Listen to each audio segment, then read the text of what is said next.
Most brands that come and reach out to us, they usually are facing a threshold ceiling with their revenue. They are either at 15 lakh or at 40 lakh and not able to break part from that. This is the video where we'll discuss in detail of how to break that ceiling, whether it is 15 lakh, 20 lakh, 25 lakh, and what needs to be done to move to the next stage.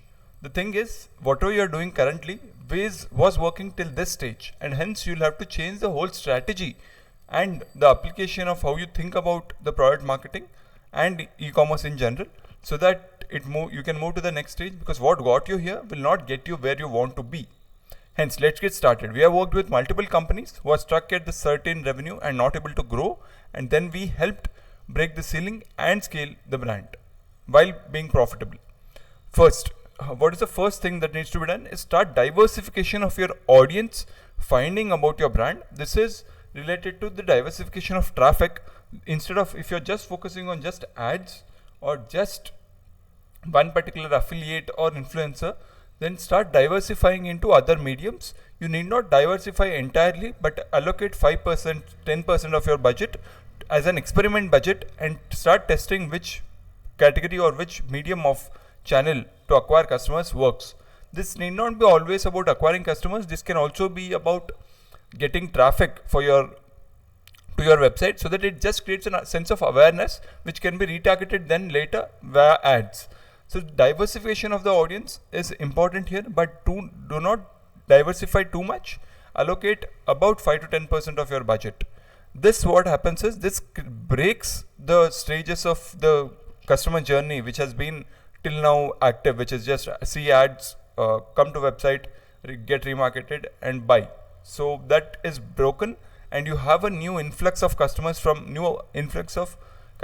where customers can know about your product, and hence this creates a different loop and it can broaden the scope of your ads, and hence you reach out to new customers. Number 2, you've got some value prop or messaging that is working for your products. Now iterate on them and communicate the same in 10 different ways. For example, if you are at a 15 lakh or 40 lakh ceiling, you are aware of some winner creatives in your products. Not for all products, but at least some products you are aware that these are the winner creatives, and these are, whenever I say about these things, these value props or these benefits, people tend to convert higher and better.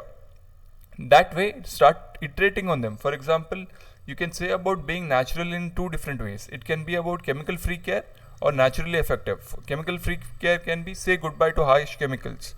Naturally effective can be effective skincare powered by natural ingredients. Both the value prop is still the same, which is being natural and natural skincare and everything.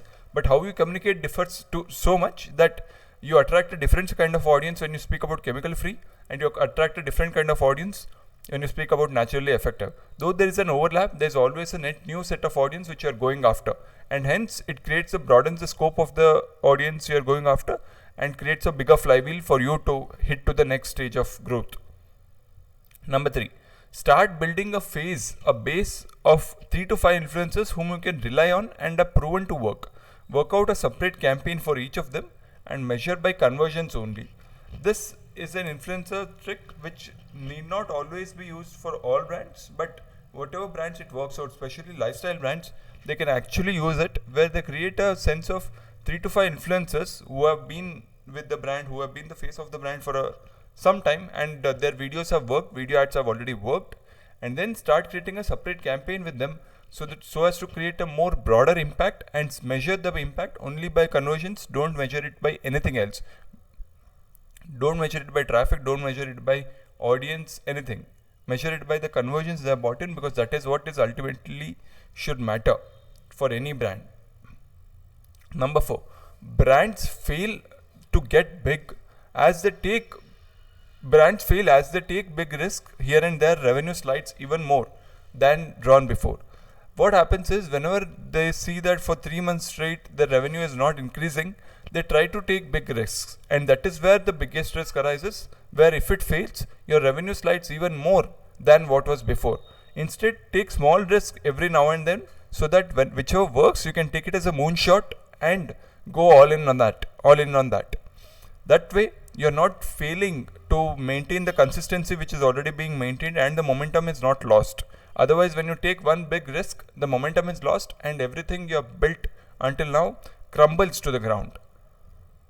Number 5, start adding new products to advertise. Instead of just relying on the same old products to advertise, start expanding your inventory, start expanding your product assortment to advertise, and go after customers who have not been captured with the current products. For example, if you are just advertising a skincare based product, 5 skincare products are being advertised and you are at a 40 lakh revenue, then start advertising a hair care, because that will attract a very different set of audience.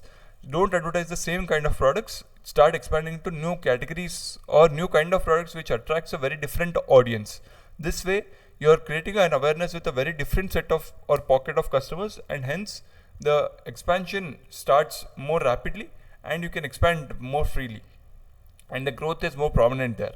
Start adding new products. The playbook can be same as you have done for the previous products which you have already scaled to 40 lakh, but the product, how it is marketed, will differ. Number 6, focus on active customer profile and retention marketing. Usually at 30-40 lakh revenue, you should start focusing on your retention marketing. This retention marketing just need not be about WhatsApp and email. It can be about remarketing on Facebook ads. Yes, remarketing is most often called as a culprit, but we have seen again and again right now, their remarketing is better off, and you are better off remarketing via ads than remarketing via say email or WhatsApp, because remarketing via ads, it's very non-intrusive, it's not personal space for anybody, people can scroll through at once. Otherwise WhatsApp, what happens is they're bulged with so many messages and hence they ignore it. So remarketing via ads is more prudent, and you can go more segment wise. For example, you can segment the audience based on particular events they have done on website in the remarketing of ads, but you cannot segment based on in the WhatsApp or something based on people who have checked out this product but abandoned the cart and then they also added this product. So all those intricacies and complexities are missing in the WhatsApp, whereas in ads dashboard, which is more evolved, it is more possible, and hence remarketing via ads is more prominent. Focus on active customer profile. This is the number of customers who are there within the 80% of your buying journey. For example, if a user takes around 7 to 10 days for them to decide as a conversion window to convert, and 80% of your customers and the number of customers you have in that 7 to 10 window should always be higher. It should be, that is what is called as active customer profile, and you should always aim to make it high so that you can rely on them whenever the new customer acquisition is failing. You can rely on them and get going. Otherwise what happens is when you're just extracting out of new customers, you fail to remarket to the existing customers and hence they leave out. Number 7, build multiple funnels for customer to enter. Instead of just relying on one ads, build multiple funnels. These multiple funnels can be different ads also. One funnel can be talking about just ingredient. Second funnel can all just be talking about the social proof and PR and everything, how this product is being used by so and so celebrity.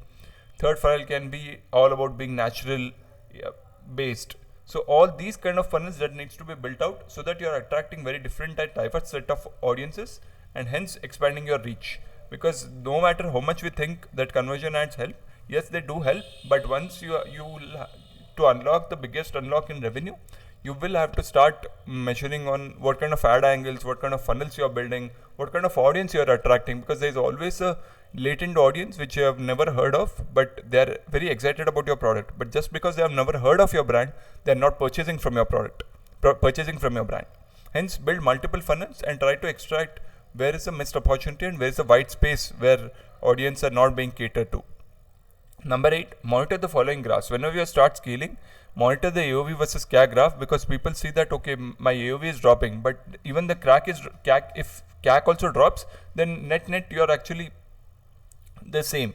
So instead of always relying on AOV increasing or AOV dropping, measure it against another graph or another metric which is very relevant. For example, AOV versus CAC, and measure the revenue per visitor as a metric, new versus returning visitor, because whenever you're scaling, your new customers should outpace the growth of returning customers, and that is when you start to scale. so that you reap the benefits of new customer acquisition today, 90 days or say 180 days later. You reap the benefits because you have acquired the customers now. Number 9, invest in non-conversion campaigns, but don't expect results for the next 90 days. If you are investing in video views and engagement ads, we have seen it work. We have seen it work for multiple brands, but don't invest it when you're just launching the brand. Make it to a certain revenue, say 15, 20, 30 lakh per month, and then invest in these, but don't invest heavily. Less than 5 to 7% of your total advertising budget should be allocated to this, and it should span across minimum 90 days. Before that, it's bad to even think that this will start working. This will work, but this is a more invisible way of indirect way, and you'll have to measure it based on a longer time frame than just conversion ads, which is usually measured 1 day, 7 day click. Number 10, initially you will invest more in ads and lose on efficiency because you are trading for more data here, and that is fine. You'll just have to know what is the break-even threshold where you bail out, even if you are getting more data, because there is some efficiency target which you should not breach at any point of time, and that target should be very clear among your team and the person who is managing the ads, so that when this builds a more robust system where you are getting data also while you are not losing out completely. So that should be the nice balance that should be maintained. Number 11, hire a consultant. Go for the genuine ones. The person must have case study of actually breaking the ceiling of revenue which you are stuck at, and also the reason you can hire consultant is because they'll give you a third eye of how the brand looks from an outside perspective, because every other team member or every other founder of the brand, if you ask, they are very constrained and horse-eyed in terms of what the brand is perceived and everything, because they have been working in the same brand for a long time. Instead, if you can get a consultant, he'll give you a fresh perspective and new way to think about the problems you are facing currently. Hopefully this was helpful. Thank you for watching. Thank you.